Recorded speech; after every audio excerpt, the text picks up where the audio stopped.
எதுக்கு எடுத்தாலும் breaking news breaking news. நீங்கள் இந்த பிரேக்கிங் நியூஸு 4ஆம் தேதி பார்க்க ஆரம்பித்தேன், என் மே 4 நியூஸை இன்னும் பார்த்துன்னுக்குறோம். என்ன தாண்டா உங்களுக்குலாம் பிரச்சனை? ஏன்டா இப்படி போட்டு சாவடிக்கிறீங்க? ஒரு மனுஷன் புதுசாக வந்தது தான் வந்தான், இப்படி போட்டு பண்ணிகிட்டு இருக்கீங்க. உங்களுக்குலாம் மனசாட்சி இருக்குதா இல்லையா? என்ன தான் முடிவில் இருக்கிறது திருமாவளன்னு தெரியல. எந்த நேரம் பார்த்து எப்படி நடந்துக்கணும்னு அவருக்கு தெரியாதா?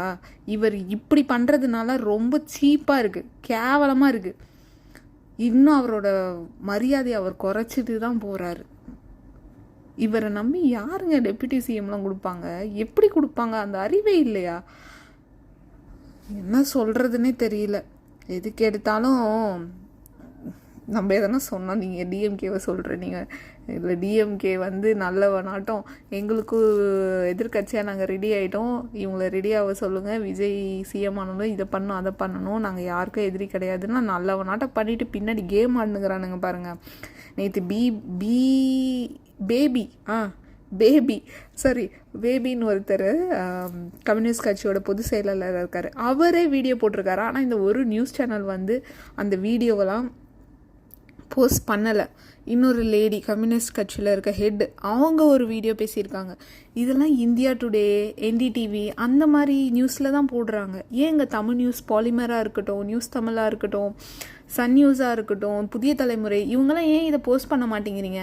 இப்போ சிஎம் அவர் இல்லைன்னு ஆயிடுச்சு, ஏன் இன்னும் போஸ்ட் பண்ணாமல் இப்படி பண்ணுறீங்க? அந்த வீடியோலாம் போடுங்க, மக்களுக்கு காட்டுங்க.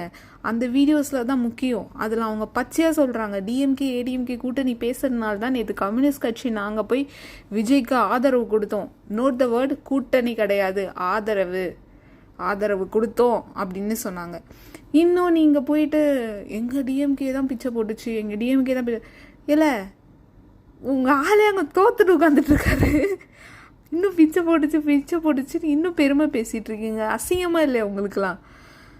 இன்னும் 2 சீட்டு, அந்த 2 சீட்டுக்காக என்னெல்லாம் பண்ணுறாங்க. அந்த கவர்னரும் பக்க ஆர்எஸ்எஸ் ஆள். ஆனால் இவனுங்க இவ்வளோ பண்ணுறானுங்கல்ல, இதில் பாதிக்கப்படுறது மக்கள் தான். ஆளுநர் ஆட்சி வந்தால் டிஎம்கேக்கும் கவலை கிடையாது. ஏன்னா டிஎம்கே கிட்ட போதுமான பணம் இருக்குது, வசதி இருக்குது. அவன் பிஜேபியோட ஏ டீம், பி டீம், எதை வேணால் வச்சுக்கோங்க, ஆனால் அவன் பிஜேபியோட டீம். இதில் பாதிக்கப்படுறது மக்கள் தாங்க.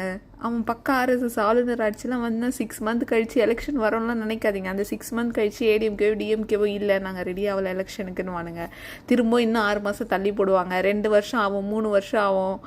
இதெல்லாம் வேலைக்காகாது. இது திருமாவளை நினச்சா முடிக்கலாம், இல்லைன்னா திருமாவளை தூக்கி போட்டு எல்லாரும் துவைக்கலாம். அதுதாங்க ஒரே வழி, வேறு வழியே கிடையாது.